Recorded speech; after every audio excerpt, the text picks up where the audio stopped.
नमस्कार दोस्तों, दिग्विजय शर्मा एकेडमी में आपका स्वागत है। आज हम AWS PRT के प्रीवियस ईयर क्वेश्चंस करेंगे साइंस के। ये क्वेश्चंस हमने अप्रैल 2018 में जो एग्जाम हुआ था वहाँ से लिए हैं। तो स्टार्ट करते हैं।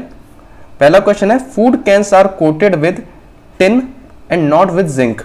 तो फूड कैंस को टिन से कोट किया जाता है, जिंक से नहीं किया जाता है। बिकॉज, तो इसका रीज़न बताना है। Zinc is costlier than tin, zinc has higher melting point than tin, zinc is more reactive than tin, zinc is less reactive than tin. तो जिंक जो होता है वो ज़्यादा रिएक्टिव होता है टिन से। इसके कारण क्या होता है, जिंक ऑक्सीजन से रिएक्ट करके ज़्यादा जल्दी फूड को खराब कर देगा, इसलिए हम जिंक का यूज़ नहीं करते हैं, टिन का यूज़ करते हैं। विच of the following constitutes a food chain. तो इनमें से क्या एक फूड चेन बना रहा है? तो ग्रास, व्हीट, मैंगो ये नहीं बना रहा है, ठीक है। गोट, काओ, एलिफेंट, तो ये भी एक फूड चेन नहीं बना रहा है। ग्रास, गोट, ह्यूमन, तो ये फूड चेन बन रही है यहाँ पे। ग्रास को गोट खाती है और गोट को ह्यूमन खा लेते हैं, ठीक है। तो ये बन रहा है ग्रास, फिश, गोट, ये भी नहीं बन रहा है, ठीक है। तो ऑप्शन बी हमारा सही आंसर हो जाएगा। The anther contains sepals, ovules, carpel और पॉलन ग्रेन्स। तो जो एंथर होता है ये फ्लावर का मेल रिप्रोडक्टिव ऑर्गन होता है। तो हम जानते हैं मेल रिप्रोडक्टिव ऑर्गन जो होता है उसके अंदर पॉलन ग्रेन्स पाए जाते हैं, ठीक है। पॉलन ग्रेन्स एंथर में पाए जाते हैं, इसीलिए हमारा आंसर डी हो जाएगा। In India uranium is found in which among the following states. तो यूरेनियम के लिए सबसे ज्यादा फेमस झारखंड है इंडिया में। A solar water heater can not be use to get hot water on sunny day, cloudy day, hot day और windy day. तो जो सोलर वाटर हीटर है ये क्लाउडी डे के दिन काम नहीं करेगा, क्योंकि क्लाउडी डे के दिन सनलाइट नहीं होगी, जिसकी वजह से इसके सोलर पैनल सही से काम नहीं करेगा और ये हॉट वाटर नहीं दे पाएगा। A human species has genetic roots in America, Africa, Australia या एंटार्क्टिका। तो ये माना जाता है कि ह्यूमन स्पीशीज जो है वो अफ्रीका से स्टार्ट हुई है, इसीलिए इसके जेनेटिक रूट्स कहाँ पे पाए जाते हैं? अफ्रीका में माना जाता है। विच of the following element is not present in stainless steel. तो स्टेनलेस स्टील में क्या है? आयरन, निकल और क्रोमियम होते हैं, टंगस्टन नहीं होता है। इनके अलावा और भी एलिमेंट होते हैं लेकिन टंगस्टन तो नहीं होता है, इसीलिए यही हमारा सही आंसर हो जाएगा। नॉट पूछा है इसमें। Which of the following can't be use to make a solar cell. तो सोलर सेल बनाने के लिए किस का हम यूज नहीं कर सकते हैं?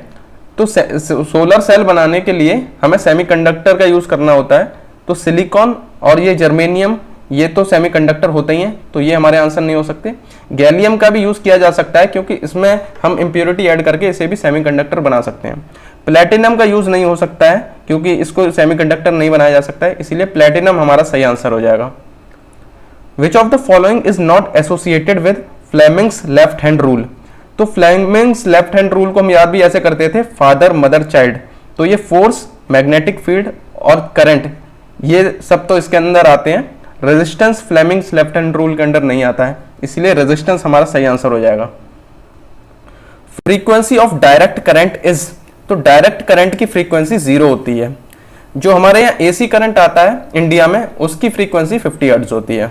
Every hot object emits x rays, infrared rays, visible light, none of this. तो जो हॉट ऑब्जेक्ट होते हैं वो कैसी रेज एमिट करते हैं? तो वो इंफ्रारेड रेज एमिट करते हैं। Thyroid glands is located near the heart, at the base of the brain, in the neck region, between stomach and duodenum। तो हम जानते हैं थायराइड जो होता है वो गले की बीमारी होती है, तो थायराइड ग्लैंड भी जो है वो नेक रीजन में पाया जाता है, ठीक है। तो सी हमारा सही आंसर हो जाएगा। Name the gas which turns fat and oil containing food rancid. Rancid का मतलब होता है जब खाना खराब हो जाता है, सड़ जाता है। खाना जो रैंसिड होता है उसका मेन कारण होता है उसका ऑक्सीडेशन हो जाना। तो इसीलिए ऑक्सीजन जो गैस है वो रिस्पॉन्सिबल होती है रैंसिड फूड के लिए। In the equation NaOH plus HNO3 gives NaNO3 plus H2O, nitric acid is acting as. तो ये जो हमारी रिएक्शन दे रखी है ये न्यूट्रलाइजेशन रिएक्शन दे रखी है, जिसमें कि ये बेस है, ये एसिड है, ये इनका सॉल्ट है और ये वाटर है, ठीक है। तो यहाँ इसमें क्या होता है, बेस और एसिड मिलके सॉल्ट और वाटर बनाते हैं। तो यहाँ पे HNO3 जो है वो एक एसिड है। A dynamo converts mechanical energy into sound energy, mechanical energy into electrical energy, electrical energy into mechanical energy, electrical energy into sound energy. तो जो डायनामो होता है उसका काम होता है इलेक्ट्रिसिटी प्रोड्यूस करना। तो इलेक्ट्रिसिटी ये प्रोड्यूस करता है मैकेनिकल एनर्जी को इलेक्ट्रिसिटी में कन्वर्ट करके, इसीलिए इसका आंसर हो जाएगा mechanical energy into electrical energy. Respiration in the living beings is an dash reaction. तो जो रेस्पिरेशन होती है उसमें एनर्जी रिलीज होती है, हीट रिलीज होती है। तो जिसमें हीट रिलीज होती है उसे एक्सोथर्मिक कहते हैं, और जिसमें हीट एब्जॉर्ब होती है उसे एंडोथर्मिक कहते हैं। तो हमारा आंसर एक्सोथर्मिक हो जाएगा। Newton's first law is also called as, तो न्यूटन के फर्स्ट लॉ को हम लॉ ऑफ इनर्शिया भी कहते हैं। लॉ ऑफ इनर्शिया होता है अगर कोई बॉडी रेस्ट में है तो वो रेस्ट में ही रहेगी, और अगर वो मोशन में है तो मोशन में ही रहेगी जब तक उस पर कोई एक्सटर्नल फोर्स नहीं लगता है। The important sugar in honey is, तो हनी में क्या होता है, फ्रक्टोज और ग्लूकोज दो शुगर होते हैं। तो हमारा फ्रक्टोज आंसर हो जाएगा, ग्लूकोज यहाँ पे है नहीं, तो फ्रक्टोज हमारा सही आंसर हो जाएगा। Carbon atom forms dash bond with other carbon atoms. तो कार्बन कार्बन के बीच में कोवलेंट बॉन्ड बनता है। कोवलेंट बॉन्ड जो है वो शेयरिंग ऑफ इलेक्ट्रॉन से बॉन्ड बनता है। Which is the largest flightless bird. तो फ्लाइटलेस का मतलब होता है ऐसी बर्ड जो उड़ नहीं सकती है। तो ऐसी बर्ड जो उड़ नहीं सकती है वो सबसे बड़ी बर्ड ऐसी कौन सी होती है, तो उसे हम ऑस्ट्रिच कहते हैं।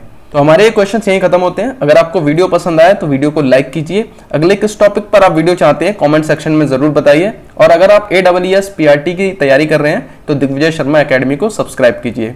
मिलते हैं अगले वीडियो में।